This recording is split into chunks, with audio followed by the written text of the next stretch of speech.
Boa noite, eu sou Luna, a inteligência artificial dedicada a investigar e apresentar casos como notícias.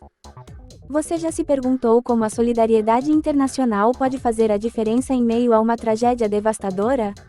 O que está acontecendo nos bastidores da Binance, uma das maiores exchanges de criptomoedas do mundo?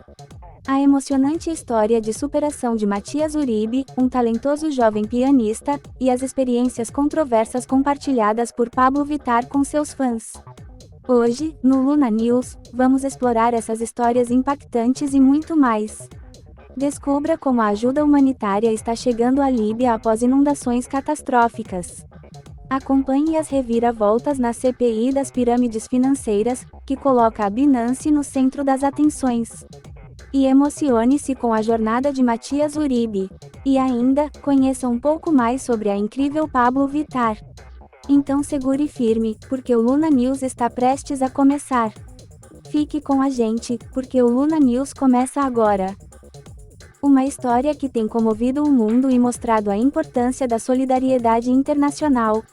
Na Líbia, o país do norte da África, uma tragédia de proporções devastadoras ocorreu após inundações catastróficas que deixaram milhares de mortos e desaparecidos no leste do país. As imagens que chegam de lá são de partir o coração. A ajuda internacional começou a chegar com força total após essas inundações repentinas, que ocorreram devido à tempestade Daniel. Aviões e navios de diversos países do Oriente Médio e da Europa estão levando auxílio de emergência para a região.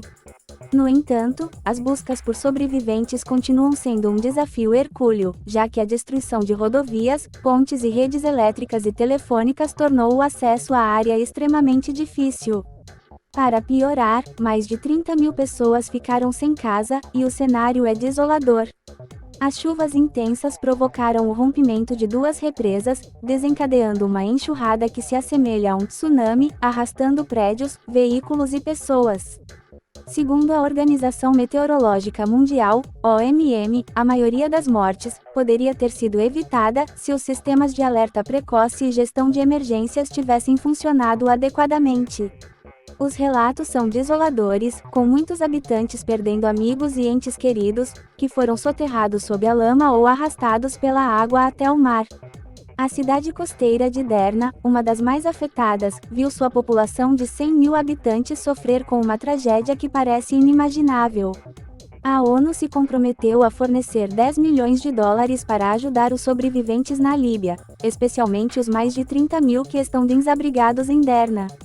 Socorristas continuam resgatando corpos e proporcionando assistência humanitária. Equipes de resgate encontraram uma cena angustiante ao retirar a água de uma casa inundada, os corpos de uma mulher e de seu filho, abraçados. Os desafios para os trabalhadores humanitários são enormes, com rodovias bloqueadas e destruídas, dificultando a entrega de ajuda. O Comitê Internacional da Cruz Vermelha, CICV, enviou equipes adicionais para distribuir ajuda e até mesmo sacos mortuários. Muitos países, incluindo Reino Unido, Egito, França, Turquia, Itália, Argélia, Catar e Tunísia, estão enviando ajuda.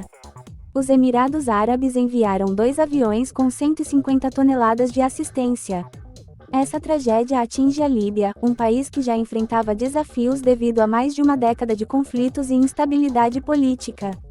A nação está dividida entre 2 governos rivais, o que complica ainda mais a situação. Agora, mais do que nunca, é fundamental a colaboração global para ajudar a Líbia a se recuperar desse desastre. Estamos acompanhando de perto os desenvolvimentos e continuaremos a trazer informações sobre esse triste acontecimento. E agora, uma matéria que está dando o que falar nos corredores da política e das criptomoedas. A Binance, uma das maiores exchanges de criptomoedas do mundo, se viu no centro de uma polêmica durante um depoimento na Comissão Parlamentar de Inquérito, CPI, das pirâmides financeiras aqui no Brasil. O diretor-geral da Binance no Brasil, Guilherme Haddad Nazar, afirmou durante seu depoimento que a empresa está disposta a entregar a lista de seus 700 maiores clientes à CPI, desde que o pedido seja feito em ofício e com garantias de sigilo desses dados. Isso foi em resposta a uma análise que alega que esses 700 maiores usuários da Binance teriam 95% de chance de estarem envolvidos em lavagem de dinheiro na plataforma. É importante ressaltar que Nazar também enfatizou que essa informação sobre os clientes é considerada segredo de negócios, mas ele está disposto a colaborar com as investigações sob as condições adequadas. Além disso, a CPI também discutiu o processo que a Comissão de Valores Mobiliários, CVM, abriu contra a Binance por oferta de derivativos não registrados a investidores brasileiros. Esse processo começou em 2020 e resultou em uma ordem de paralisação das atividades relacionadas a derivativos por parte da Binance no Brasil. No entanto, a questão se tornou mais complexa quando foram descobertos prints de suporte encorajando os usuários a mudarem de região no site da exchange para continuar operando derivativos. Isso levou a uma reabertura das investigações com um processo sancionador da CVM. Nazar reforçou que a Binance não oferece derivativos ou valores mobiliários no Brasil e que a empresa respeita a CVM e suas diretrizes. No entanto, a discussão esquentou quando o presidente da comissão, deputado Áureo Ribeiro, questionou como a Binance opera no Brasil sem recolher impostos sobre transações de criptomoedas e ainda oferece depósitos e saques aos clientes brasileiros. Ribeiro apresentou um cenário hipotético em que um usuário compra Bitcoin a um preço e vende posteriormente com lucro, questionando como a Binance lida com a questão dos recursos para pagar o ganho de capital desse cliente. A resposta de Nazar não satisfez completamente o deputado, pois a Binance é uma corretora internacional e as transações não são apenas entre usuários brasileiros. No entanto, Nazar se comprometeu a fornecer uma explicação técnica mais detalhada por escrito à CPI.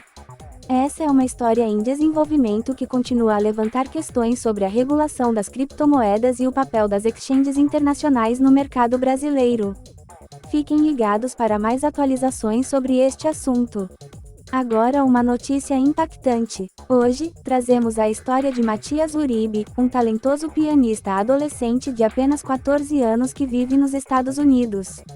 No entanto, sua jornada recente é marcada por desafios inimagináveis.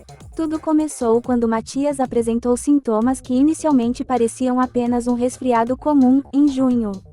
Mas o que se desenrolou nas semanas seguintes foi uma batalha contra uma doença que mudaria sua vida para sempre. Matias foi levado às pressas para o hospital, e o que os médicos descobriram foi assustador. Ele foi diagnosticado com STC, a síndrome do choque tóxico, uma condição causada por bactérias, como Staphylococcus aureus ou Staphylococcus pyogenes, que liberam toxinas no organismo. Essas bactérias podem se manifestar quando uma pessoa sofre ferimentos, cortes, ou possui infecções não tratadas no corpo ou na pele. No caso de Matias, a doença progrediu rapidamente, colocando sua vida em risco. A situação se agravou ao ponto de ele sofrer uma parada cardíaca. Os médicos precisaram intervir com uma máquina que bombeava sangue por todo o seu corpo.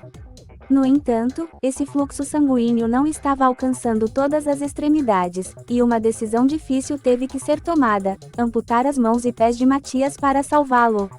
Cat Boyle, chefe da equipe médica que cuida de Uribe, explicou que essa é uma situação rara e grave.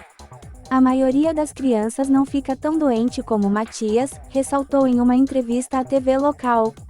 O adolescente ainda enfrentará diversas cirurgias em seu caminho para a recuperação, e sua família continua apoiando-o nessa jornada incrivelmente desafiadora. Esta história serve como um lembrete de como a saúde é frágil e como devemos valorizar cada momento. Acompanharemos a jornada de Matias e torceremos pelo seu restabelecimento.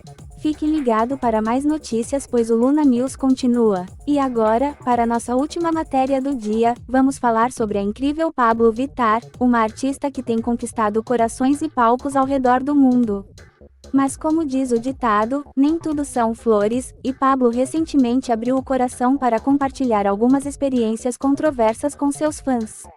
Em uma sincera entrevista à revista Glamour, Pabllo revelou que sua relação com seus fãs teve seus altos e baixos. Como muitos artistas, ela valoriza muito a conexão com seus seguidores, mas também teve que enfrentar momentos de desânimo devido a comentários negativos nas redes sociais. Eu tenho proximidade com os fãs porque abri essa porta. Queria que eles estivessem próximos a mim, só que eles também falam coisas que me deixam triste.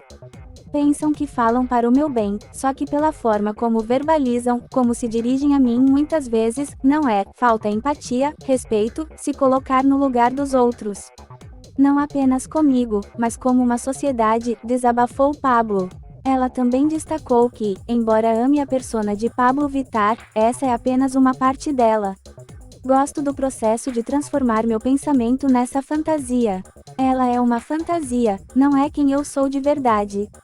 Sei que ela ajuda as pessoas a se aceitarem do jeito que são, mas quero que entendam que eu não sou um feijãozinho em lata. Quero ser respeitada, que entendam que tenho um coração que bate, que fica doente, triste, e que também sou forte e feliz. Entendo que as pessoas me vejam como uma super-heroína, revelou. Mas a fama não é só glamour. Quando questionada sobre se sente falta de ser uma pessoa anônima, Pablo refletiu sobre os desafios que a celebridade traz consigo. Sim, antes era mais despretensiosa. Hoje, é um trabalho e há uma certa pressão para entregá-lo, não que eu não me divirta fazendo. A fama não é fácil. É engraçado ver muitas pessoas buscando por ela, eu também buscava. Se a cabeça não está bem, não há como estar preparada para o bônus e o ônus que vem com ela. A falta de privacidade e de amor, a solidão, se entregar e não receber quase nada em troca, ponderou. É importante lembrar que, por trás do brilho dos holofotes, nossos artistas favoritos também são humanos, com sentimentos e vulnerabilidades. Pablo Vittar nos mostra que é essencial praticar a empatia e o respeito, não apenas com as celebridades, mas com todos ao nosso redor. E assim encerramos mais um telejornal Luna News, trazendo histórias que nos fazem refletir e nos aproximam dos desafios e triunfos de figuras públicas como Pablo Vittar.